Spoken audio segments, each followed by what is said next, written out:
Hi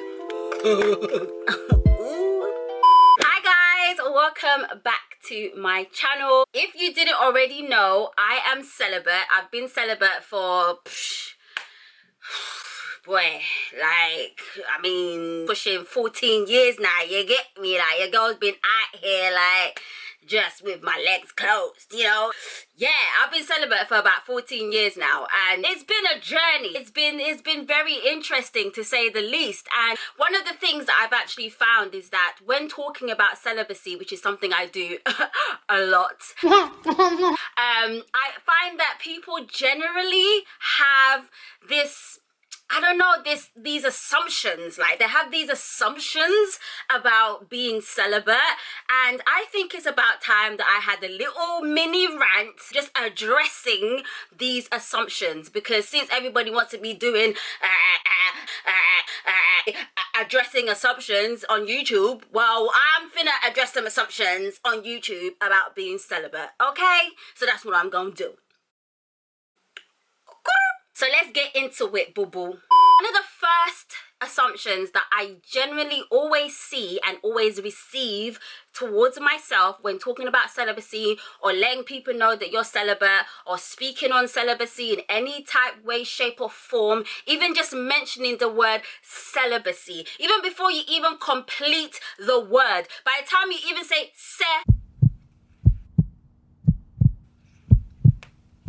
oh my gosh, you think you're better than me. Oh, so your legs closed and you ain't having sex, and you think you Mother Teresa? You think you Jesus now? You think you're better than everybody else because you ain't having sex?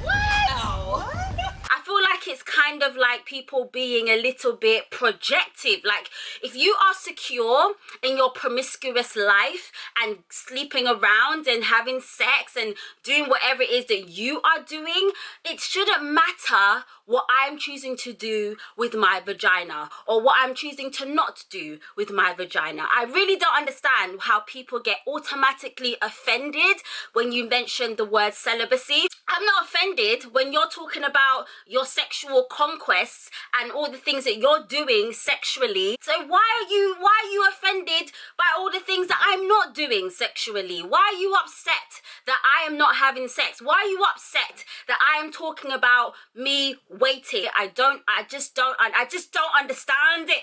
I don't understand it. Me being celibate should not offend you, and me talking about my celibacy should not offend you. If you are automatically offended by someone talking about their celibacy, then I think you need to look inwardly at yourself and figure out, why are you so offended by someone choosing to not have sex? Why are you so angry about that? Why do you automatically assume that that person is trying to be holier than thou, or come across as if they're better than you? Not everyone is out here being celibate in order to be proud about it, in the sense that, oh, I'm better than everyone else because I'm not having sex. No, boo-boo, that's not the case. Like, the same way people are free to talk about their sexual conquests and all the things they're doing sexually, then why shouldn't people be free to talk about what they're not doing sexually, and how they are waiting, and them being celibate, and how it empowers them in that way? Like, why do you have to be upset about that? Why do you have to feel attacked? Why do you have to feel attacked? Why do you feel attacked because someone else is talking about them being celibate? Why? There's no reason. We're not attacking. We're not attacking you. We're just expressing our own journeys of life. You know? Another assumption is that people automatically think that when you are celibate, it's because you hate sex. What? Who had been saying that? Who said that? Who said that? Who said that? Sis, no. Oh, no. No. No. No, no, no, no, no, no, no, no, no, no, no, no. I do something. Sex is good. Unless you're a virgin and you've never experienced sex before, you might not have the hands-on knowledge as to what sex is like. But I'm sure, even as someone that is a virgin, you do get aroused, and you know that the feeling of being aroused is a good feeling. It's a nice feeling. You get that tingling, you know? And it's nice or whatever. So Because someone chooses to not have sex and to be celibate and to wait till marriage, it doesn't mean that they hate sex. It doesn't mean that they think that sex is evil and of the devil. They do not feel that you having sex is all of a sudden something that is dirty. No, sex is good. Oh, I think I just spat on my lip. Yeah, give me a second. Okay, take it from someone like me who has been celibate for 14 years, and before then I was having sex and I loved sex. I really did love sex. Like, I enjoyed it to the point where I got pregnant, fam, you know what I mean? I was doing a lot of the sex, you know what I mean, with the same person. I think if I wasn't celibate, I would have been having sex with lots of different people by now. I think in the 14 years that I've been celibate, I'm sure there's at least maybe, okay, I've run out of hands. Yeah, there's a few different people that I would like to have sex with, but I've made this decision that I'm going to be celibate. I want to honor God with my body. I want to wait. I don't want to give my vagina to anybody who hasn't committed to me. So therefore, I'm holding myself and waiting until somebody commits to me. So that doesn't mean that I hate sex. Listen, when I get married, listen, You know what I came to do. You know what I came to do. You know what I came to do. Y'all ain't gonna see me for a good 3 months because I got a lot of catching up to do. You know what I'm saying? Yeah, I'm gonna be having a lot of sex. Yeah. Whew. Pray for my future husband, guys. Just pray for him. Oh my God. Yeah. There's also this assumption that when you are celibate, you're all of a sudden not sexually liberated. This whole sexually liberated thing, like, one thing that I definitely realize and one thing I've definitely seen and understand about this whole sexual liberation thing is that there are a lot of people who are in spiritual bondage in the name of sexual liberation. But at the same time, I would like to say that, you know, people that are celibate are also and can be sexually liberated. They're not sexually liberated in a way that some people may define sexual liberation, but they are definitely sexually liberated in the fact that they have the power to choose to not have sex. And I think that is a very important side of liberation, in that you don't have to have sex with everyone you want to have sex with. I think that's a very powerful and liberating thing, to know that I don't actually have to have sex with you and I don't want to, and that's okay. That's actually okay. It's fine. We'll live.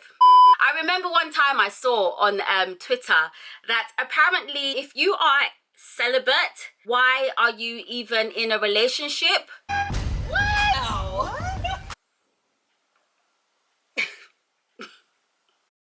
I had no idea that relationships were only for people that were sexually active. I had no idea. Like, why didn't anyone tell me that there was a clause on relationships and that apparently if you are not having sex, you can't be in a relationship? Are you dumb? Are you dumb? Are you dumb? Are you dumb? So because I'm celibate, I shouldn't be allowed to have a relationship. Like, how on earth do you expect me to get married if I'm not in a relationship? How do you expect the purpose of me waiting in my celibacy for marriage if I don't get into a relationship in order to be able to have the sex after I get married? Can somebody explain to me where the sense is at? I'll wait. You guys, this assumption, yeah, is literally I think it's probably the wildest thing that I've ever read about being celibate on the internet. So basically, someone commented on the Heels Off show, which is the show that I'm on YouTube, and someone said that they don't understand why I got a BBL when I'm celibate. Bitch, what? Bitch, what? Bitch. Do you know how mad that sounds? Because I'm celibate, why did I go and get a BBL? So that means that I shouldn't even go to the gym either as well. I shouldn't look good. Like, people assume that because you're not having sex, you're not allowed to look good. I must walk around with a paper bag on my head. I must go walk around looking like a tramp. Someone actually commented on one of my pictures on Instagram and was like, oh girl, I thought you're supposed to be celibate. Like, why are you flaunting your body or whatever? And I'm like, girl, whatever. What are you talking about? Like, what do you mean? So because I'm celibate, I'm not allowed to look good? Like, hello? My husband needs to see me. Okay, he needs to see me. Oh. You know, showing skin, having a bit of cleavage. There ain't nothing wrong with that, boo-boo. You know what I'm saying? I ain't out here naked on the gram or whatever. And even if I was, no, that's not an invitation for people to come and have sex with me. Okay? I just think it's absolutely absurd to think that because someone is celibate, they're not allowed to look good. They're not allowed to want to look good. In fact, they shouldn't go to the gym. They shouldn't try and be healthy. They shouldn't try and be fit. They shouldn't wear makeup. They shouldn't do their hair. They should just basically walk around in rags and look like a homeless person and smell and not have clean teeth or wear clean clothes or get their hair done. Be at home and curl up into a ball and die because they're not having sex. Hello? Hello? Where is the logic? Where is the logic? Huh? Another assumption that people make about being celibate is that you all of a sudden are not allowed to have an opinion on sex and relationships.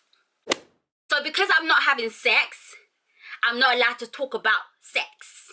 Because I'm not having sex, I'm not allowed to join in or have an opinion about anything to do with sex. And because I'm not in a relationship, I'm all of a sudden not allowed to talk about anything to do with relationships. Really? Really? Really? Really? Really wanna zig ah. Listen, I don't care if I'm celibate for the rest of my life. I'm going to carry on talking about sex. I'm going to carry on talking about relationships, okay? And there's nothing that you can do about it, okay? Period. Period. Period. Period. Period. Period. Period. Nothing left to say, like, Period. Period. Period. Period. Period. That's what you- Period. Period. Period. Who gonna check me, boo? Okay, so apparently when you're celibate, there's an assumption that you're actually secretly having sex. Bitch, what? What? So I'm out here parading that I'm celibate. I've been very open about my celibacy journey, but behind closed doors, I'm apparently getting dick down. I'm getting dick down. Wow, I'm getting dick down. Look, listen. There are times that when people are celibate, they make mistakes and they fall into certain traps and, you know, temptation gets the better of them and they probably do end up having sex after proclaiming that they are celibate. But that's nothing to beat them up about. We all make mistakes in life. It's all about what you do after the fact, right? And that's their personal, you know, struggle and their personal thing that they can deal with between them and God. Can go back and start again. You can always start again. Just because you had sex after you said you're celibate doesn't mean that you're completely not allowed to be celibate ever again. You can carry on being celibate after the fact that you've had sex, as long as you realize that you have to take yourself seriously. And if you want anyone else to take you seriously, then you need to be serious about your decision to be celibate, okay? But I think it's really wrong for people to assume that people that say that they're celibate are secretly having sex. And I think it comes from a place of people thinking and believing that it's actually impossible to function in life without having sex. And that's definitely not the case. I mean, I'm alive and I'm well, and by the grace of God, I'm still functioning, and I haven't had sex in about 14 years. And I think I've done pretty well, do you know what I mean? I haven't curled up into a ball, I haven't shriveled up, I haven't wrinkled up, I haven't all of a sudden become a dried fruit. I'm actually still very much okay, and I think I'm actually glowing up. Do you know what I mean? I think I'm actually glowing up. I think I'm getting prettier, and I think I'm getting better looking.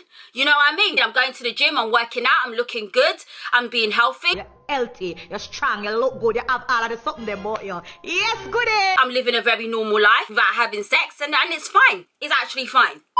And leading on from that assumption is the assumption that because you're not having sex, you all of a sudden have this locked up tension inside of you, and you need to somehow release this tension because it's not healthy for your body to be not releasing this energy that is trapped up inside of your body because you're not having sex. And you know what? In regards to that assumption, there is a slight truth to that, in the fact that you do get your days when you're very horny, you know, when you're celibate. You know, we're human. My vagina still works very well. And when I do see somebody that is kind of cute, I can sometimes feel like, ooh, what you saying, boo? What you saying? You know what I'm saying? Oh, you do have your moments where you are kind of horny and you deal with it, you know? Maybe I'll do a video on how you deal with temptation and being horny and making sure you don't put yourself in situations where you could possibly have sex, and how to deal with lustful thoughts and things like that. Maybe I'll do a separate video on that. But I don't think it's a thing where like, oh my gosh, I think I'm gonna explode because I've not had sex. Help me, give me sex. No, that's not the case. That really isn't. It's not that deep. The last and final assumption that I see floating around everywhere when people are talking about being celibate is that people sometimes think that people who are celibate somehow have this ideology that they're going to have a better marriage because they waited before they got married, or that they're being pick-me's, or that they feel like they're going to get wifed up because they're abstaining from having sex. And I think it ties into the whole holier than thou thing that people assume that celibate people have, and that's really not the case. And that's actually not the whole purpose behind being celibate. You're not celibate because you want to have an amazing marriage. You're not celibate because you want to get wifed.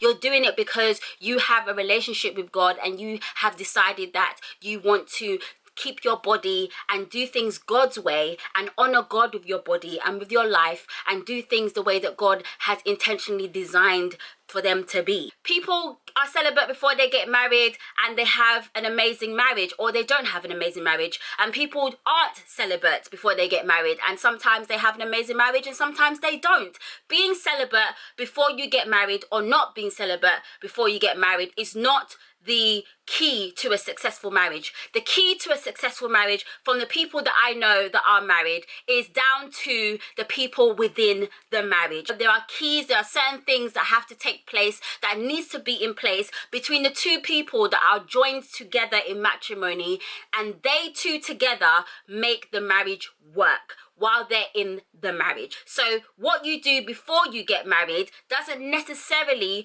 going to mean that you're going to have an amazing marriage, whether that's being promiscuous and sleeping with every person that you see, or not having sex at all.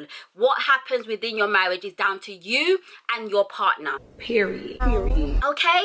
Celibacy is such a deeper thing than that. It's actually between you and God. If you're a Christian like myself and you are celibate because this is your faith, this is what you believe God wants you to do, this is how you are honoring God with your body, and this is how you are choosing to do things the way that God has designed things to be done. It's way more than you just doing it because you want to be a pick-me, or because you want to be wifed or be husband if you're a man and you're celibate. That's just literally not the case.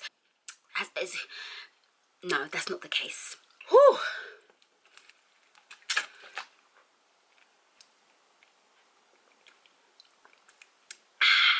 I feel good.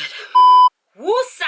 Thank you guys so much for watching. Let me know, like, if you have any other assumptions, if you're celibate and you've had other kinds of assumptions thrown at you, or you've seen or heard, let me know in the comments, okay? Let's discuss this. Let's address these assumptions, because people be trying to play us celibate people out here, okay? And we gotta let them know. We've got to let them know. Thank you guys so much for watching. Follow me on Instagram. Make sure you subscribe and turn on the notification bell, and I will catch you guys in my next video. Peace.